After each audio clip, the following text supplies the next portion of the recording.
একটা খরগোশ ছিল খুবই বুদ্ধিমান, তবে সে শুধু বুদ্ধিমানই না, সে ছিল এক জাদুকর খরগোশ।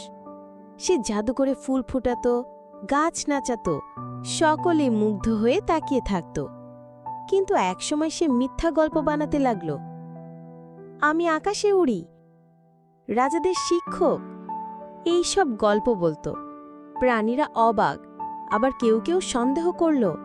তারপর খরগোশের সাথে কি হলো তা জানার আগে বন্ধুরা, যদি তুমি তোমার মাকে ভালোবাসো তবে লাইক করো, আর বাবাকে ভালোবাসলে সাবস্ক্রাইব করো, এবং তুমি কি খেতে ভালোবাসো তা কমেন্ট করে জানাও। একদিন খরগোশের বানানো জাদু উল্টে যায়, আর সে নিজেই তাতে ফেঁসে যায়। সবাই হেসে উঠল। তখন খরগোশ লজ্জায় মাথা নিচু করল। সে বলল, আমি ভুল করেছি, আমি আর মিথ্যে বলবো না। আমরা এই গল্প থেকে শিখতে পারি, অহংকার আর মিথ্যে শেষমেশ নিজের জন্যই বিপদ ডেকে আনে।